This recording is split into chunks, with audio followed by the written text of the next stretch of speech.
Welcome to Ufahamu Africa, a podcast about life and politics on the African continent. I'm Rachel Beatty-Riedel, one of your hosts. I'm really pleased to share with you all this week's episode, which features a conversation from Good Authority, a new podcast whose mission is to bring insights from political scientists to a broader audience. On their blog and in the podcast, hosted by Georgetown University professor Eric Votan, political scientists draw on their expertise and the discipline's research to provide in-depth analysis, illuminate the news, and inform the political conversation. This week, we're sharing an episode which features my co-host, Kim Dionne, and friend to Ufahamu Africa and Georgetown professor Kent Opalo. Host Eric Votan talks with them about their recent essays in Journal of Democracy and how those speak to recent coups in Africa, the rise of populism, and even a little bit on the upcoming South African elections. Our show notes will include links to Good Authority, including how to subscribe to their podcast. Take a listen. Hi, and welcome to Good Authority. My name is Eric Votan, and today we are going to talk about the recent rise and the overthrow of governments by militaries on the African continent. To talk about these issues, I am joined by Good Authority's resident Africa specialists, who both recently wrote articles in the Journal of Democracy about the challenges and successes African countries are facing with regard to democratic consolidation. First, I'm happy to welcome Ken Opalo. So Ken's an associate professor at Georgetown University School of Foreign Service. And in addition to writing for Good Authority, Ken also has his own substack called An Africanist Perspective, where he writes about African politics. Welcome, Ken. Thank you, Eric. Looking forward to this conversation. And in addition, we have Kim Dionne. And Kim is an associate professor of political science at UC Riverside, and she's the editor-in-chief of Good Authority. And she has her own podcast, which is called Ufahamu Africa. But it's a podcast about life and politics on the continent. Welcome, Kim. Thanks, Eric, for having us. So, Ken, we have seen a recent increase in military coups, especially in the western and central parts of Africa and also in the Sahel region. And I've seen all kinds of very dramatic descriptions for this trend, ranging from a coup calamity to a crisis of coups or a coup epidemic. So do you think this signals the beginning of like a continent-wide wave of coups and democratic backsliding in Africa? Thanks for that question, Eric. The simple answer is no. I don't think there's a serious risk of coup contagion. The coups definitely reflect some erosion of the anti-coup norm at the continental level. In part because the continental entities like the African Union or even the regional entity like the Economic Community of West African States have not been able to intervene to reverse the coups. But overall, the countries that have experienced coups have very sort of idiosyncratic reasons for having experienced said coups. The key driver in much of the Sahel, of course, is a question of insecurity. Many of these countries have been facing insurgencies for a long time, and the fight against the insurgencies has aggrandized their militaries and politicized them in ways that made it possible for them to intervene at critical moments over the last 5 or so years. Beyond that, the other sort of countries that do not have security threats have also experienced coups following botched elections in which autocratic incumbents, where they're trying to extend their terms, or obviously rigged elections. And so because of that, I think the coup incidents will be contained in sort of these unique countries that continue to struggle with state weakness and endemic insecurity. And I don't expect there to be spillover into some of the more sort of established electoral systems, whether be they democratic electoral systems or some of the more authoritarian electoral systems in the region. Thanks, Ken. And Kim, your article in the Journal of Democracy is about one of these more established electoral systems, Malawi.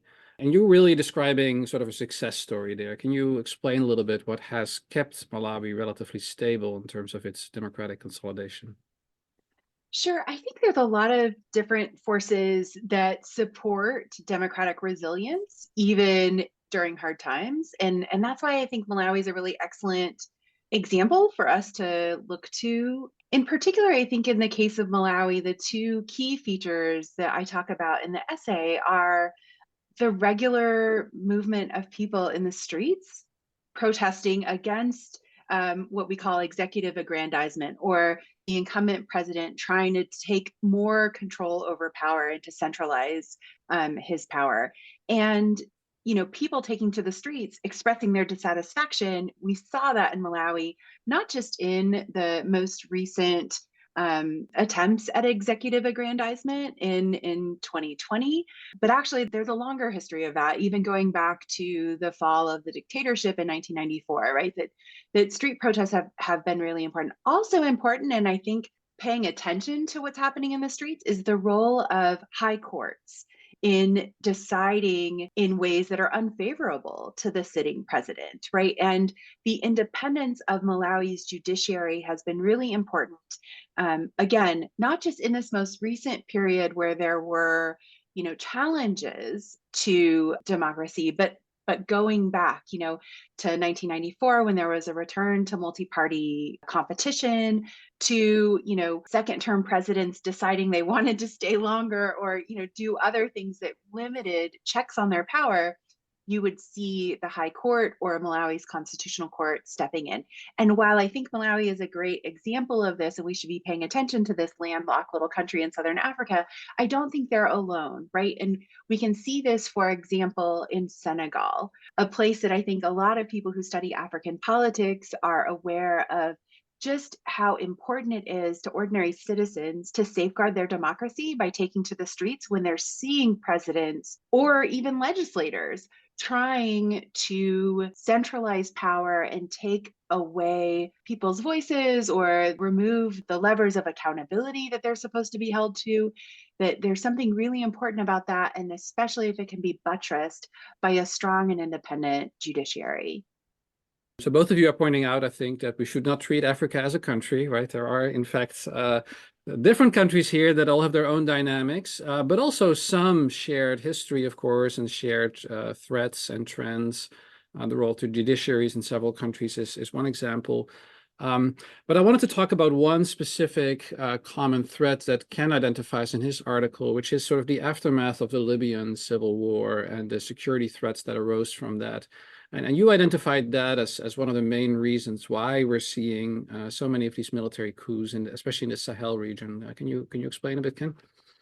Yes. So I think the problem with insecurity in the Sahel, which right now goes right from Mali in the west all the way east into Sudan and bits of Ethiopia, right, is partially linked to Libya's collapse.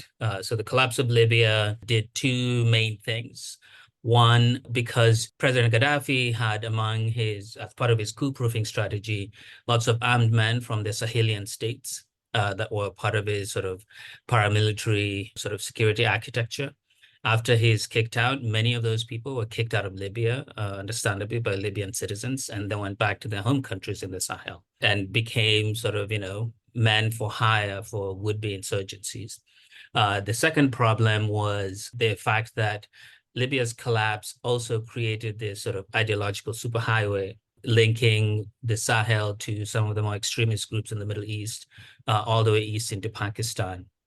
So Alex Thurston has this excellent book looking at the ideational linkages between groups in West Africa and the Sahel and extremist sort of clerics in Egypt, Arabia more generally, but also in Pakistan. And so those two together, right, and the fact that it became easy to smuggle arms, made insurgencies in the Sahel very viable. Now, if you add that to the fact that many of these countries were already weak, right, it meant that whenever they faced insurgencies, right, many of them did not stand a chance. So, the first major coup, which was Mali in 2012, which was the wake-up call that, nobody responded to. The coup came about when insurgents from the north were closing in on the capital, Bamako. And since then, the region has had, one problem after another on this. And then related to the Libya problem was, of course, the role of France. I think it's worth remembering that with the exception of Sudan, right, all the countries that we've been talking about over the last 5 years are Francophone countries from our French colonies. I think France took a very heavy-handed approach in sort of the counterinsurgency operations in the Sahel, an approach that to many in the region, right, made them feel that one, France was taking away their agency in managing their own affairs. especially whenever France stood in the way of negotiating with the insurgents. Because like happens in any conflict, many of these conflicts were localized, people fighting over land, but with globalist ideologies sort of superimposed on them. And so it in some cases, it made sense to have a local discussion with belligerents as a government. France and the US in particular were against this idea of talking to terrorists, right, as a matter of policy. And so, the strategy of just raining fire on them from the skies, right, did not work. And so many of these governments felt like they needed to take back the initiative, which also fueled anti-incumbent sentiments to the extent that incumbents in those countries were seen to be close to the US and France in particular. And so the coups are, a mix of these sort of populist, anti-incumbent sentiments, anti-French sentiments, mixed with the fact that the militaries in these countries, as a result of the conflicts caused by the wider instability in the Sahel, become salient political players in their respective countries. And I think that made it possible then for generals or young officers to step in and say, we're coming in to reestablish sovereignty over the security policy, but also to address the failures of previous regimes. Now, of course, as we would expect, the juntas haven't delivered on the promise, right? Because they too still suffer from the same lack of capacity that the people they ousted were facing. Yeah, and Ken, you write a little bit about public perceptions as well in your piece. Is your sense that in general the public was pretty receptive to the idea of military takeovers in those countries, and has that also dissipated as the juntas haven't really delivered what they promised? So anecdotally, I think they still believe in the juntas because I guess I'd always known, like informally, that there was a very strong sovereigntist anti-French sentiment in the publics of the Sahel. But I must admit that even I was surprised by the strength of the feelings. So I think the anti-French / sovereigntist sort of populism is still very much alive and is keeping these juntas alive and in power, even as they fail on the security front. So I think they still have that going for them, and they'll coast in it for a while. And I think back to Kim's paper to talk about this question of public perceptions, I think, and I often like to teach Malawi because Malawi sort of reflects the crux of the argument that I was trying to make, in the sense that on the one hand, right, publics in Africa are very much against military rule. Publics in Africa are also deeply disappointed by how democracy has been practiced and what it's been able to achieve. And so people will support democracy. People are anti-military rule, but people are also dissatisfied with how democracy, the supply side of democracy, if you will. And then the third sort of rail here, if you will, is the fact that people are also willing to accept military interventions when civilian politics fail. And so in the Sahel, what we saw, right, all the people coming out celebrating coups was a reflection of that fact that people in many African countries, a majority, I should say, in many countries, agree with the idea that it's okay for the military to step in if civilian politics fails. And I think many in the Sahel viewed what was happening as a failure of civilian politics. Right. And Kim, you're right. You say that in Malawi, some people have those same feelings, but they're kept in check a little bit more, right? Yeah, but I will say, and Ken and I both point to this new question that Afrobarometer is asking in its survey in Wave 9, and that is where, in the past, in all these, previous 9 waves of surveys in Afrobarometer, they would ask ordinary citizens their opinions about how satisfied they are with democracy and whether or not they would accept alternative forms of rule, right? So military rule, single party rule, a personalist. Basically, they're asking like, which forms of dictatorship are you open to? And for years, those of us we know so much about the continent, not just from our own research project there, but really from looking at Afrobarometer data. And for years, there has always been this really strong push for democracy and a lot of demand for democracy and rejection of alternative forms of rule.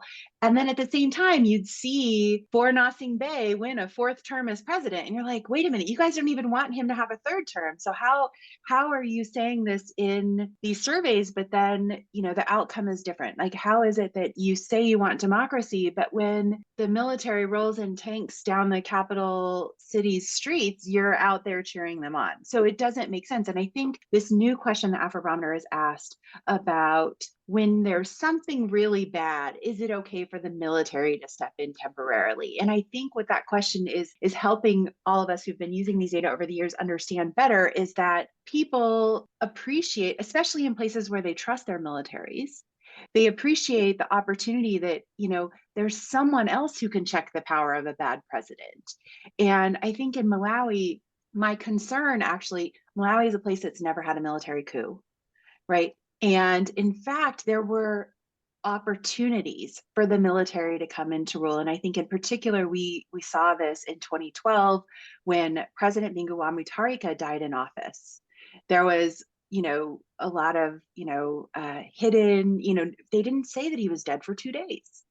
And part of that was because they were trying to maneuver in the background. And that could have led to a temporary military transitional government. I don't know what they would have called it, right? They always have these like long names for such temporary regimes that don't always end up being very temporary, but that could have happened and it didn't. And I think part of that is because, again, like the judiciary was very strong, but a broader issue, and this comes out very clearly at the start of Ken's essay, is that democracy is not delivering. Right? People have rights more so now than maybe they did in the 70s. People can vote in elections and have more choices now than they may have had in the 70s and 80s. But some people are finding it even harder to put bread or nsima or ugali on the table, right? Like their economic conditions, their ability to meet their basic needs are so poor that they're disenchanted with what they thought democracy was going to bring. That's a theme that comes up, for example, in Zachariah Montpellier and Adam Branch's book, Africa Uprising, that there are these waves of protest. And the wave that we're in now is one that's largely driven by people's disappointment that democracy didn't deliver more economic prosperity. Now, Ken and I, we emphasize different parts of this. So in his essay, he's pointing out, like, look, people are disappointed with democracy because it's not delivering in these ways of, providing better public services, really investing in development in ways that improve people's financial security. And my emphasis is that because they're in precarious economic positions, they really don't have much to lose. So they are going to walk in the streets and they are going to demand more because their backs are against the wall. They don't have another choice. And it's this economic precarity that is what's keeping presidents in Malawi in check. And that's not the outcome I want for Malawians. Like I want more people to be meeting more than just their basic needs. But it's interesting that it's having this effect of keeping presidents in line. And do you think this is driven by dissatisfaction with specific national economic policies, or is it really something more structural, right? So we know that there are a lot of recent challenges that African countries are facing are having to do with inflation due to COVID, the war with Russia, rising interest rates in the US, really difficult access to finance. We had a great podcast with Lena Mosley earlier that sort of describes this really well, that for like the last 15, 20 years, African countries actually had access to private markets as well as to China, and they could compete and they could get favorable loans, and that's all gone right now. So you can't finance your way out of this anymore. So are African governments just caught in bad global economic circumstances, or do you think this is driven with dissatisfaction with specific economic policies or corruption in government policies of specific countries? I think it's both. I think African citizens think it's both, right? A place that I would look to would be Zambia. Here's a place that's, dealing with a lot of issues that are structural in terms of its debt and what that's meant for ordinary Zambians. But also, their former president, Edgar Lungu, was making a lot of bad choices policy-wise. And also, he and his party were connected to various allegations of corruption, right? We also see that in South Africa. But even in Malawi, the sitting vice president was brought up on charges that he was, engaged in this bribery and corruption connected to a UK-based Malawian businessman. I think all of that is what people are frustrated with. They're seeing these people in power who could make different choices, and they're not. And I think they don't have a lot of tolerance for it anymore. Thankfully, there's some media freedom in some of these places where we can learn more about this. But I think the example I'm going to be following most closely is Zambia, and looking to analysis from people like Grieve Chelwa, who's a political economist who understands the kind of debt situation in Zambia really well, and how people are interpreting politicians' usage of structural conditions also for making their own political narratives about what's happening, and the extent to which they can control that. And people can kind of see past it and say, well, even if the Chinese loans are coming up, or even if, interest rates are like this in the world, your party is also acting in corrupt ways. And you are, engaging in these things that we don't think is right and is actually costing us as well. Yeah, I completely agree that it's both. And maybe this is just a matter of taste, but I would emphasize more, this structural sort of questions, mostly because I've been paying a lot of attention to demographic shifts in the region. I think for the longest time, African governments were able to get away with misgovernance because people always had, say, agriculture or informality as a safety valve and sort of a social insurance system. But what you're seeing now is higher urbanization, a shrinking share of people depending on agriculture, a rise in dependence on food imports, which then means that populations are ever more exposed to global trends, right? So that when there's a global sort of supply shock or inflationary shock, it's affecting kitchens everywhere in the region. So because people are no longer just eating cassava and millet, they're getting grain from, Ukraine or, rice from Southeast Asia. And so I think that will continue to put a lot of pressure on governments, which is why, I fear that, yes, we may not see coups, right, extending beyond these really weak and insecure countries, but we'll see a lot more populism, right? The South African election right now is a taste of what is to come, right? You're seeing very extreme xenophobic parties doing pretty well, completely outflanking the EFF that many of us had feared perhaps to be, one of the more radical parties. So there's a lot of populism coming down the line, or just authoritarian electoralism in the mold of Talon in Benin. A leader who styles himself as Mr. Competence and actually kind of delivers. Benin is going to be one of the fastest growing countries in Africa this year, and using that as a basis to consolidate power. So the structural elements mean that, to the extent that democracy is not delivering right now, there's a real risk of populist authoritarianism coming down the line. Yeah, and maybe it's good to talk a little bit about South Africa, because that's obviously an election that a lot of people are paying attention to right now. So we're right now at the state where we're about 30 years out from the ANC winning the first elections. That's usually about the time that independence movements go, I believe. That's a regularity in our research, and it certainly seems like the ANC is not going to keep a majority. So what's going on there? There's clearly dissatisfaction with economic performance over the last 5 to 10 years or so in South Africa. So you're seeing this more in terms of economic populism, but not necessarily authoritarianism? Yes. So I don't think there's a real risk of authoritarianism, because South Africa, has many of the elements that Kim points out in our essay, only stronger, right? The courts are super strong. The civil society is very deep. Private markets actually discipline government behavior in different ways. And so I don't see, authoritarianism really, coming into play, but I expect to see a lot of dissatisfaction in the voting outcome. The ANC is projected to fall below 50% for sure. Most of the polls seem stable on that outcome.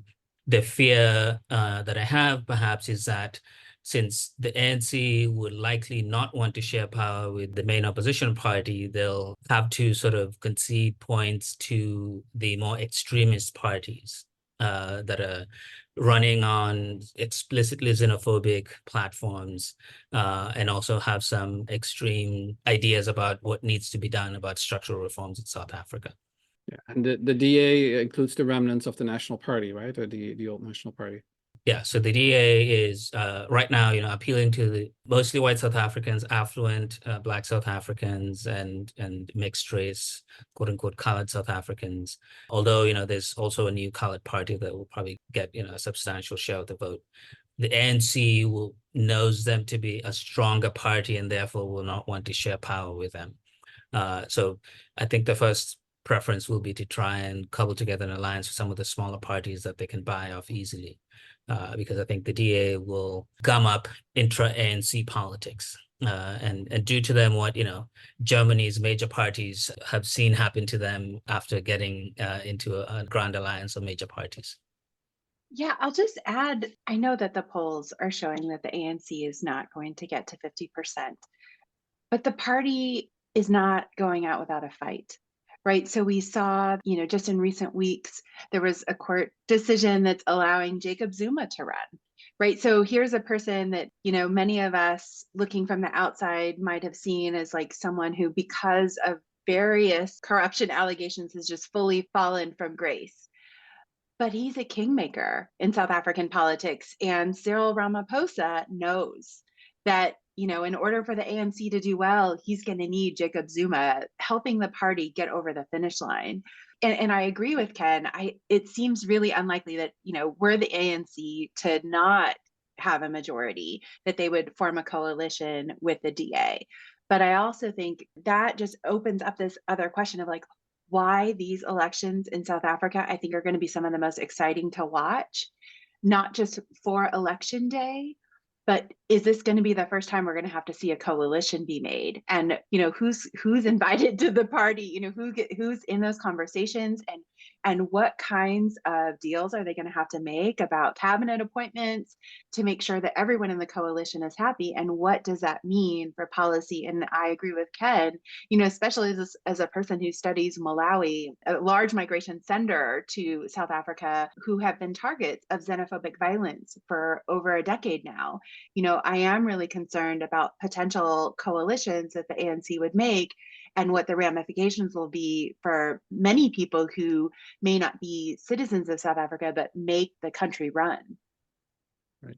So, Ken, in your piece, you also talk a little bit about the role of regional organizations in Africa in preserving democracy. So you refer to these sort of coup norms, the role of ECOWAS, which is an organization for Western African states, and then, of course, the African Union.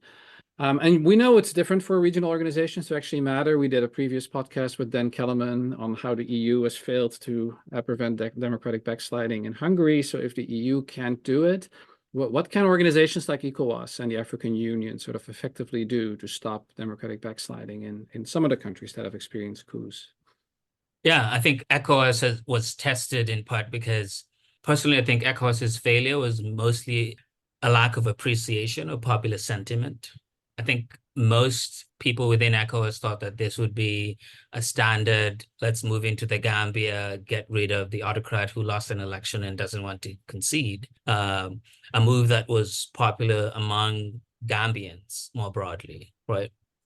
I think when it came to the Sahel, which is probably, the problem in Hungary and Poland before they found their way back in the right direction, was that within the countries affected, there was disagreement as to whether the coup was a legitimate political act or not, right?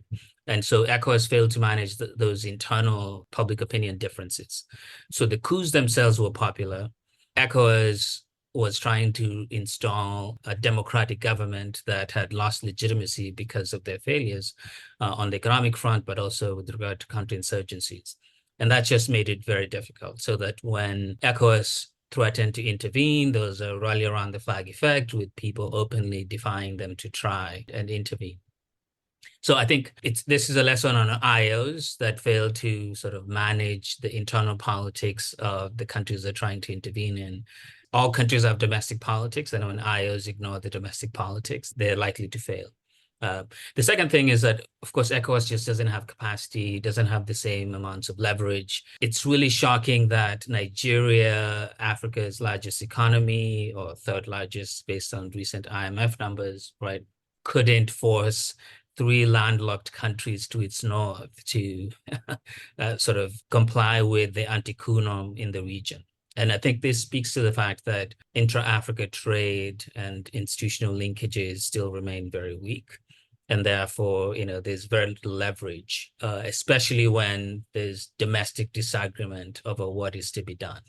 So ECOWAS is strongest when whatever is agreed on in Abuja is what the majority of people in the affected countries also want. When you have disagreement, then their leverage kind of collapses because they don't have the coercive capacity to actually enforce the norms that they espouse. And what about the US? So there's also been a lot of talk about the competition between the US and China and Africa, and perhaps the idea that China cares a little bit less about whether it's dealing with a democratic government or not.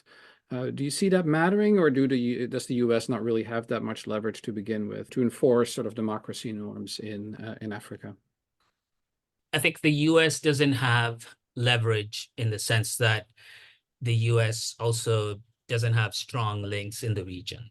Going back to the 90s, I think it was a mistake for the US to go the route of NGOization of its engagement with the continent, because it completely severed any sort of official links with government. So embassies in the Sahelian states, some were operating at less than 30% capacity because appointments were delayed, staff were not showing up to their posts. Relationships with these countries basically were allowed to die.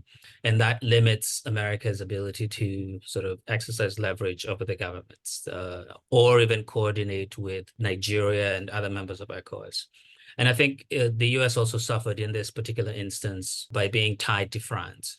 So part of the reason why America finds itself getting kicked out of Niger is that it seemed to be too close to France, which has had, pretty interventionist policies in these countries over 60 years that are deeply unpopular.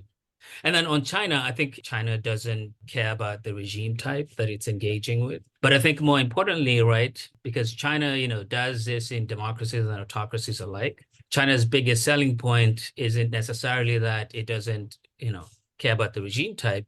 It's that it delivers on observables, right? Roads get built, power lines get built, water systems get built, and those things count. So, if you're an autocrat who runs elections on a 5-year cycle, right, you'd rather go with the person that will help you build roads than the person who's running a democracy workshop, right? It makes sense that these countries are opting for the visible, attributable outcomes that voters want. So in a perverse way, right, democracy promotion is push Zambia, Kenya, Ghana, right, to borrow very heavily from China because people need to see things happening on the ground. So this has been really fascinating. So I think both of you agree that this recent increase in coups is not really a wave or something that's continent-wide, but it's heavily contingent on the countries that we're in, the kind of strength of domestic institutions that are already existing. So where do you think the most fragile states right now are, where we haven't yet seen coups, but where we might expect them over the next year or so? Or is that really hard to predict? So maybe starting with Kim. Sure. Yeah, I am never in the business of predicting coups because we don't want to, but I think it's right. No, but I get that there's like people want to have something to look to. What should we be paying attention to? And I think for me, based on the work that I've done, but also like reading other people's work, including reading Ken's recent essay, my concerns about fragility are less about tanks rolling into the streets of the capital in some given country and more about the rhetoric that candidates are using in elections and the extent to which it's populist rhetoric. because especially given the economic precarity that a lot of people are facing on the continent. So for me, a bigger concern I have is about the rise of populism and populist rhetoric and populist leaders who then, when they get in to govern, realize it's actually quite hard and they can't just do the redistribution that they promised during the campaign trail. And then they engage in this executive aggrandizement, right, where they try to centralize their power. So I think that that's a threat, like anywhere where a substantial proportion of the population is struggling to meet their basic needs. Right. And it's not just an African threat, right? This is actually a parallel with Latin America, with Europe, with North America as well, then. Exactly. I think there's that. I also worry about places that are of geostrategic importance, precisely for the reasons that Ken brings up in his essay, but that he's also brought to light for us today in this conversation. And that is when a place is of geostrategic importance, outside actors don't care about domestic politics, and they make decisions that benefit them and that will, I think, be a real threat to long-run democracy. Because when a ruler is getting these rents from outside, they don't have to pay attention to what the people want or need. And I think that's where, we have to think longer term, and we have to consider implications and negative consequences when we make these kinds of interventions. Being of geostrategic importance actually makes you fragile, because the potential for external actors to influence things in ways that divorce you from domestic accountability. And that's where I'm concerned. Yeah. Well, Eric, I'll take the bait and say that, Chad is probably the one place that I think is top of the list. Chad is slow walking into a coup. So Chad would be top of my list. And then, very sort of latent risk I see in Togo, where the president just switched to a parliamentary system in order to basically stay in power forever as a prime minister. Cote d'Ivoire, depending on how they manage their transition, because Cote d'Ivoire is ripe for being infected by the same sort of sovereigntist, populist developments that we've been talking about regarding the Sahel.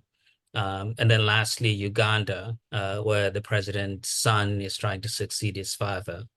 I'm not sure both of them agree on that outcome, but he basically forced his father to appoint him as head of the military. So Chad definitely on my list.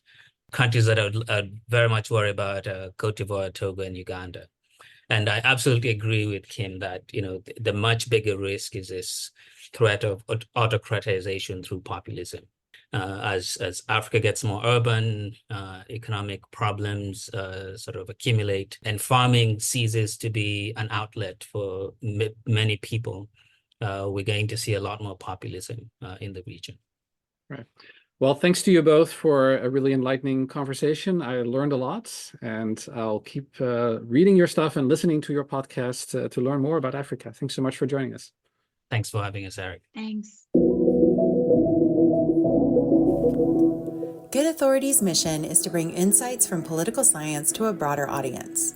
Everything we publish, including this podcast episode, is freely available with no paywall or subscription fee. All Good Authority content are under a Creative Commons license and can be copied and redistributed, as long as the work is attributed to us and any changes are noted. We'd like to thank our funders, especially the Carnegie Corporation of New York, the Democracy Fund, and Vanderbilt University. This podcast is hosted by Eric Wooten, director of the Georgetown University Mortara Center for International Studies, with help from Good Authority editor-in-chief Kimmy Dionne and multimedia research assistant Emily Hahn. You can find links to what we mentioned in this episode on our website, goodauthority.org.